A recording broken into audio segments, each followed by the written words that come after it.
મેં કીધું એને મજા નથી ને એટલે એને તાવ આવ્યો છે. તો મારા પપ્પાએ શું કીધું મિત્રો ખબર છે? એ કે એને કેમ તાવ આવે, તમે તો આરસીએમ નું ખાવ છો. એટલે મેં કીધું એને મેલેરિયા થઈ ગયો છે ને એને મચ્છર કરડ્યા ને પપ્પા એનો તાવ આવ્યો છે. પણ મચ્છરને તો ખબર નથી પડતી ને એટલે એને કરડી ગયા. પણ ખબર પડે છે એ લોકો કરડે ને ત્યારે આપણને ખબર પડે છે.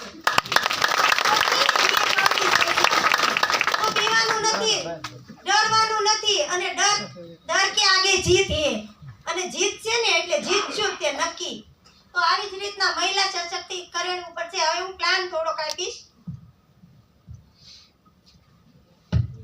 આપણે બધા કોઈ 400 કિલોમીટર થી કોઈ 500 કિલોમીટર થી શું કરવા જાય છે મિત્રો? તો કે પૈસા કમાવા. પૈસા તો કમાઈએ છીએ પણ ખર્ચ થઈ જાય છે. તો કે ખર્ચ ક્યાં થાય છે? તો કે બજારમાં. બજારમાં ખર્ચ કરતા હોય એને ગ્રાહક કહેવાય. સાચી વાત છે? યસ. ગ્રાહક તો ગમે એ વસ્તુ જોતી હોય તો ક્યાં લેવા જાય? તો કે રિટેલર શોપ. રિટેલર શોપ વાળો ઘરે સામાન બનાવે મિત્રો? એ કોઈ હોલસેલર વાળા પાસે જાય. હોલસેલર વાળો ઘરે સામાન બનાવે? એ કોઈ ડીલર પાસે જાય. ડીલર વાળો કઈ ઘરે સામાન નથી બનાવતો, એ કોઈ એજન્સી પાસે જાય. અને એજન્સી વાળો કંપની આગળ. કંપની કોઈ દી ગ્રાહકને સામાન દેવા ગઈ મિત્રો? ગ્રાહક કોઈ દી કંપનીમાં લેવા જાય છે? તો આવી જ રીતના સિસ્ટમ થી સામાન આપણા ઘરે આવે છે ને. કોઈ પણ કંપની 500 રૂપિયાનો નફા સહિત સામાન બનાવે અને ગ્રાહક સુધી પહોંચતા 1000 રૂપિયા થઈ જાય. આ વાત સાચી છે? યસ. આ હું નથી કહેતી, ખુદ ગવર્નમેન્ટ સરકાર કહે છે. તો શું આ લોકો આપણી સેવા કરતા હોય? એનું કોઈ ને કોઈ બેનિફિટ હોય ને, કારણ કે એની પણ દુકાન રાખી હોય, જગ્યાનું ભાડું ભરતા હોય, તો કમસે કમ આ લોકોનું 20% માર્જિન અહીંયા લાગતું હોય. સાચી વાત? યસ. કંપની એજન્સી વાળાને 800 રૂપિયામાં સામાન દેતી હોય, આને 820 માં દેતી હોય, અને આને 850 માં દેતી હોય, અને આને 900 રૂપિયામાં, અને ગ્રાહક સુધી પહોંચતા 1000 રૂપિયા થઈ જાય. આ વાત સાચી છે? યસ. હવે અહીંયા ગમે તે સામાન આવ્યું હોય, તમને મને ખબર ન હોય તો તમે ને હું લેવા જઈએ તો આ બધા એકબીજાને ફરિયાદ કરે કે મેં અહીંયા માલ રોક્યો છે, દુકાનના ભાડા ભરીએ છીએ, તો સામાન તમારો વેચાતો નથી. તો કે આ એકબીજાને ફરિયાદ કરે, કંપની સુધી ફરિયાદ જાય. એટલે કંપની વાળા એમ કહે છે તમે કોઈ ચિંતા ન કરો, હું એક એડવર્ટાઇઝ બહાર પાડું છું. હવે એડ કરવા તમને મને કોઈને લઈ જાય? નહીં. કદાચ 10 લાખ આપો તો એ લઈ જાય? મફત એ નો લઈ જાય. હવે એડવર્ટાઇઝ કરવા કોને લઈ જાય? તો કોઈ સુપરસ્ટાર, કોઈ ક્રિકેટર, જે ધોની છે, કોહલી છે, ઐશ્વર્યા રાય છે, અમિતાભ બચ્ચન, કે જે નાનું બાળકથી માંડીને વૃદ્ધ સુધી લોકો જેને જાણતા હોય ને એને લઈ જાય. તો એ ખોટું બોલવાના કઈ થોડા પૈસા લે ખરા? કરોડો રૂપિયા લે. કેટલા? કરોડો રૂપિયા લે. ઐશ્વર્યા બેને એક સાબુની એડવર્ટાઇઝ કરી કે મેરે ગોરોપન કા રાજ લક્ષ. બાથરૂમ માંથી નાય નીકળે ને એટલે વાય ફૂલડા કરતા હોય. કોઈ દી ભાઈડા? આપણે નાઈને બહાર નીકળીએ છીએ, કાઈ નથી કરતા. તો આફ્રિકા વાળા બધા કાળિયા છે, લઈ લઈને ધોળા નો થઈ જાય? પણ આ કરોડો રૂપિયા તો એવી જ રીતના 30% પૈસા આપણા અહીંયા જાય છે, અને ઈ જાય છે ટીવી ના માધ્યમથી. કોના જાય છે? તો કે ગ્રાહકના. તો આવી જ રીતના 1977 માં જે આપણા કંપનીના ફાઉન્ડર છે ત્રિલોકચંદ છાબડા, એનું કાપડનું મિલ ચાલતું હતું, ત્યારે એને આવી જ રીતના ચાલતું હતું સિસ્ટમ થકી. તો એને 2000 ની સાલમાં એક વિચાર આવ્યો કે હું પૈસા વાળો છું, આ લોકો પણ પૈસા વાળે જો છે આની. તો કે ગ્રાહક દાડે દીએ નાનો થતો જાય છે, તો મારે આને મોટો કરવો હોય તો શું કરવું પડે?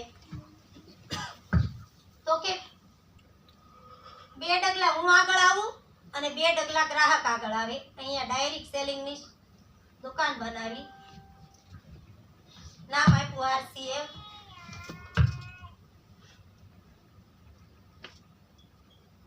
રાઈટ કોન્સેપ્ટ માર્કેટિંગ, ખરીદી કરવાની યોગ્ય રીત. ટીસી સર છે, એક લેખક છે, એક કવિ છે, અને એક ગાયક પણ છે, અને એક બ્રહ્મકુમારીના ઉપાસક છે, અને એક આધ્યાત્મિક વ્યક્તિ છે. કારણ કે એને વિચાર આવ્યો કે આ લોકો તો મોટા થયા છે પણ ગ્રાહકની દશા કેવી છે? તો જેવું કંપનીને 800 રૂપિયાનો સામાન આપતો હતો ને અહીંયા આપી દઉં તો લેવાય ખરા મિત્રો? આ એક માણસ ધારો કે 30,000 5,000 તો આ સિસ્ટમમાં રોકાઈ જાય છે. તો કંપનીના માલિકે કીધું છે કે તમે અહીંયા આવીને લઈ જાઓ, 2 ડગલા ગ્રાહક આવે ને 2 ડગલા હું આવું, તમે અહીંયા આવીને લઈ જાઓ તો હું તમને 800 રૂપિયામાં સામાન આપું, પ્લસ કે તમે આ કામ તમે કરો ખુદ. તો એડવર્ટાઇઝ નું કામ પહેલા તમે ખુદ સામાન વાપરો અને પછી લોકોને આપો. તમને અહીંયા એક સ્ટાર બનવાનો મોકો મળે છે, કારણ કે પહેલા વાપરવાનું છે અને પછી ખુદને એડવર્ટાઇઝ કરવાનું છે. તો 2 થી માંડીને 22% તમારા ખાતામાં પરફોર્મન્સ બોનસ આપું.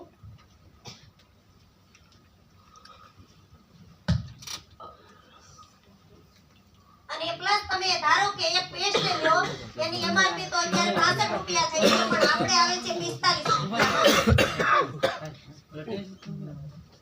અને એના પીવી છે 33.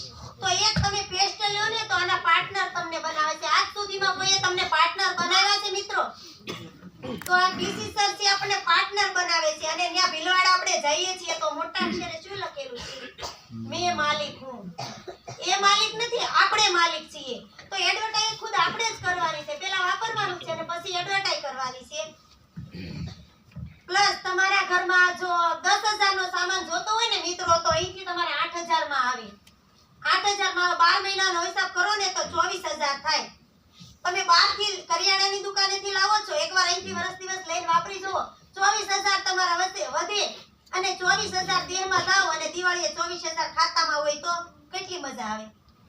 પાછા આવવાનું હોય તો ટિકિટ ભાડા કોકને પાસે ગોતવા ન પડે. 24,000 વધે. પ્લસ તમારા ઘરમાં 10,000 નો સામાન જોતો હોય ને તો 5,000 પરચેસ વોલ્યુમ થાય.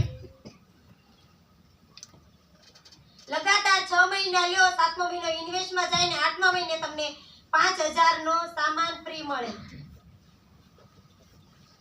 તમારા ઘરમાં 5,500 નો સામાન જોતો હોય ને તો 2,500 પીવી થાય. લગાતાર 6 મહિના લેવાથી 8મા મહિને 2,500 રૂપિયાનો સામાન ફ્રી મળે. અને કદાચ તમારા ઘરમાં 3,3500 નો જોતો હોય તો 1,500 પરચેસ વોલ્યુમ થાય. લગાતાર 6 મહિના લેવાથી 7મો મહિનો ઇન્વેસ્ટમાં જાય ને 8મા મહિને તમને 1,500 રૂપિયાનો સામાન ફ્રી મળે. અને કદાચ એકલો માણસ હોય, રોડે રખડતો હોય કે હાબુ શેમ્પુ યુઝ કરતો હોય ને તો 100 પીવી થી માંડીને 1,499 પીવી